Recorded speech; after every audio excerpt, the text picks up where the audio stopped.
Lu pernah nggak sih ngerasa hidup tuh kayak lagi naik roller coaster? Tapi sialnya, roller coasternya tiketnya mahal, durasinya panjang, dan dia nggak cuma naik turun. Dia bisa tiba-tiba ngerem mendadak, terus jalannya balik lagi ke belakang. Momen yang gue maksud bukan cuma pas lu putus sama pacar atau nilai ujian jeblok, tapi momen yang lebih wahnya lagi. Kayak tiba-tiba harus pindah kota. Mimpi yang lu kejar dari lama ternyata bullshit. Atau yang paling berat, kehilangan orang yang lu sayang. Gimana rasanya? Berat kan?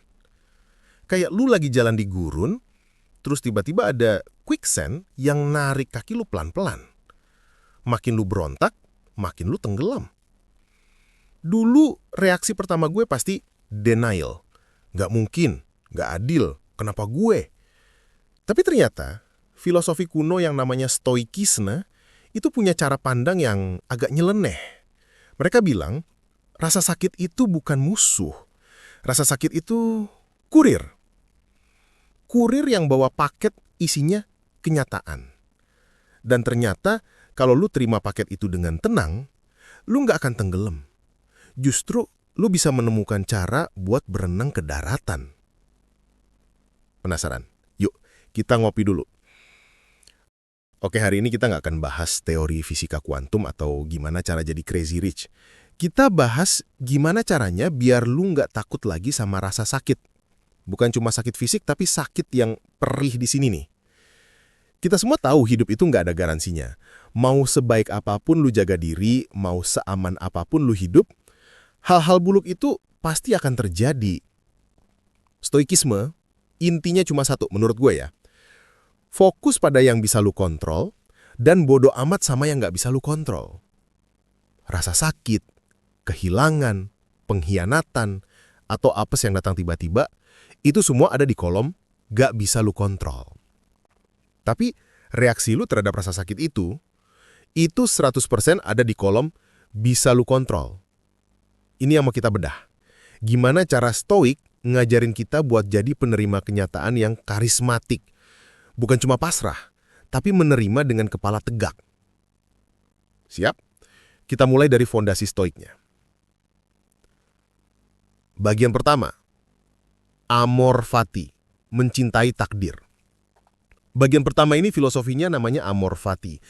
Kedengarannya kayak quote Instagram yang artsy. Padahal maknanya dalam banget. Amor fati artinya mencintai takdir. Bukan cuma menerima takdir ya, tapi mencintai. Bayangin gini, katakanlah lu baru aja dipecat dari kerjaan impian lu. Perih kan? Ego lu sakit, dompet lu menjerit. Amor fati nggak nyuruh lu langsung bilang, "Yeay, gue dipecat." Itu sinting namanya. Amor fati menyuruh lu melihat kejadian itu sebagai bahan baku, bukan sebagai hukuman.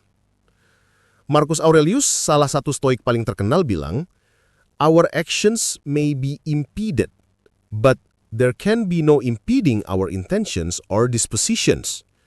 Because we can accommodate and adapt.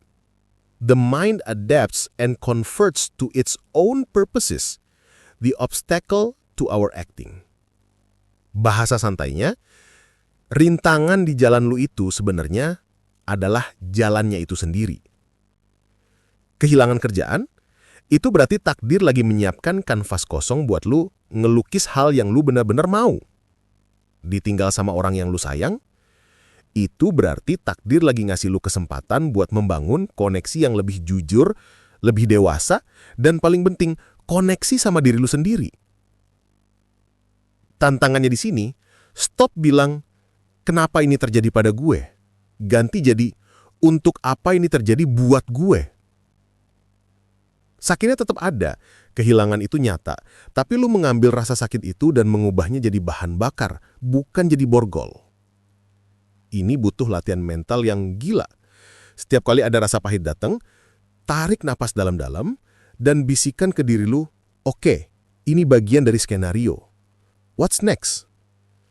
Saat lu bisa mencintai rintangan itu, saat itu juga rasa takut lu pada rasa sakit akan berkurang drastis. Karena lu tahu, di balik rasa sakit itu, ada upgrade karakter yang sedang menunggu. Coba deh lu pikirin, satu hal paling menyakitkan yang lu alami setahun terakhir. Kira-kira, skill apa yang lu dapet berkat kejadian itu? Pasti ada.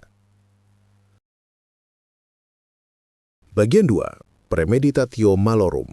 Seni berpikir negatif. Nah, ini bagian paling kontroversial. Stoik itu nggak cuma ngajarin positive thinking. Justru mereka ngajarin berpikir negatif, tapi dengan cara yang benar. Namanya premeditatio malorum, atau premeditation of evils. Artinya, mempersiapkan diri secara mental untuk hal terburuk yang mungkin terjadi. Kedengarannya suram ya, kayak lo lagi nyari masalah. Tapi tujuannya bukan buat bikin lo sedih. Tujuannya adalah mengurangi efek kejutnya. Coba deh, sebelum lo pergi kerja atau tidur malam ini, luangkan waktu 5 menit. Tutup mata, dan bayangin skenario terburuk yang gak bisa lo kontrol. Gimana kalau lo kehilangan HP lo besok? Gimana kalau lo dimarahi bos lo sampai lo malu banget di depan teman-teman lo? Gimana kalau orang terdekat lo tiba-tiba sakit? Saat lo membayangkan itu, rasakan emosinya. Sedihnya, paniknya, tapi jangan biarin emosi itu ngekontrol lo. Setelah lo rasakan, tanya, kalau ini beneran terjadi, langkah pertama yang paling logis apa yang akan gue lakukan? Oh, kalau HP gue hilang, gue harus segera blokir kartu ATM, ganti password email, dan hubungi penyedia layanan. Sih, dengan latihan ini, lo sedang mengubah ketakutan yang kabur menjadi rencana tindakan yang konkret. Seneca bilang, "He who suffers before it is necessary, suffers more than is necessary." Kalau kita nggak siap, pas musibah itu datang, kita akan double menderitanya. Pertama, menderita karena kejadiannya. Kedua, menderita karena keterkejutan dan kepasrahan yang panik.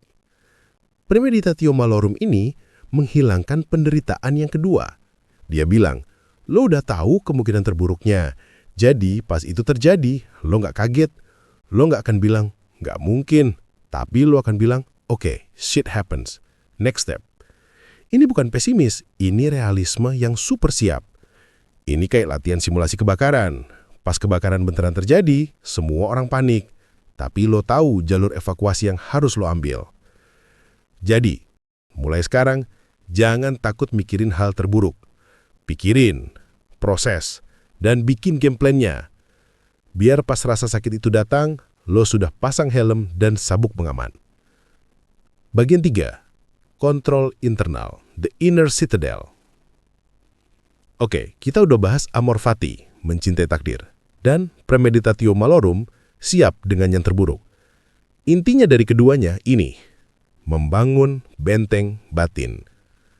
Bayangin pikiran lu itu adalah benteng. Di luar benteng itu ada musuh.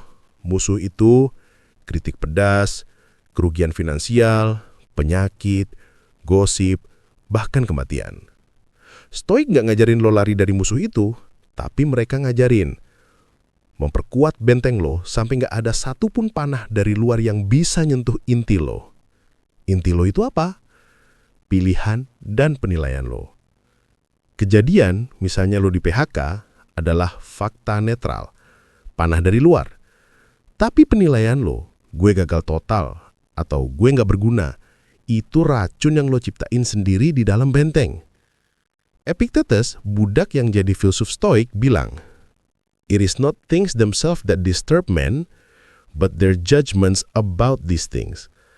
Bukan di PHK-nya yang bikin lo sakit, tapi opini lo tentang di PHK itu yang bikin lo menderita.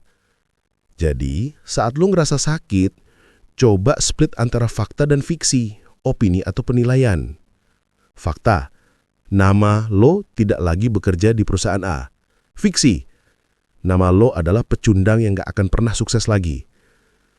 Lo gak bisa ngubah fakta, tapi lo wajib menendang fiksi itu keluar dari benteng lo.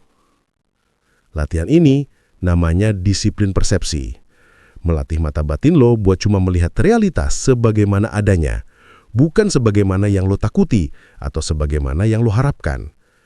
Ini bukan tentang jadi robot tanpa emosi.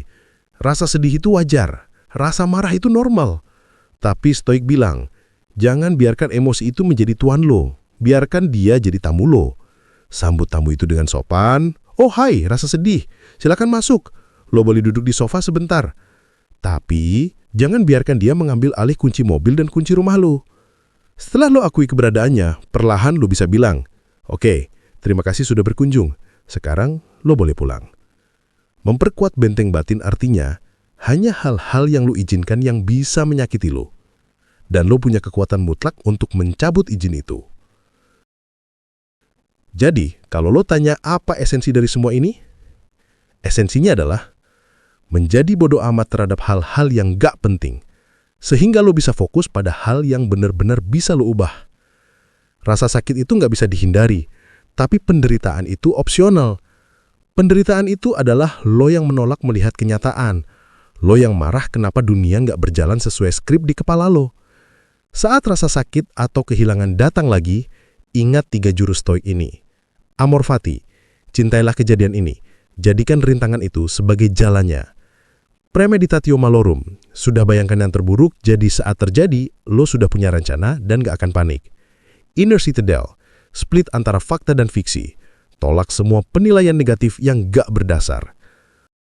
Lo itu kuat, lebih kuat dari yang lo kira. Kekuatan lo gak terletak pada gimana lo menghindari rasa sakit, tapi gimana lo berdiri tegak di tengah-tengah rasa sakit itu. Gue harap setelah ini, lo nggak lagi melihat rasa sakit sebagai akhir dunia, tapi sebagai panggilan bangun, seperti alarm yang bunyinya nyebelin tapi penting, untuk jadi versi diri lo yang lebih resilient, lebih bijak, dan lebih tenang. Nah, sekarang gue mau tanya, dari 3 konsep tadi, amor fati, premeditatio, atau inner citadel, mana yang paling lo butuhkan saat ini?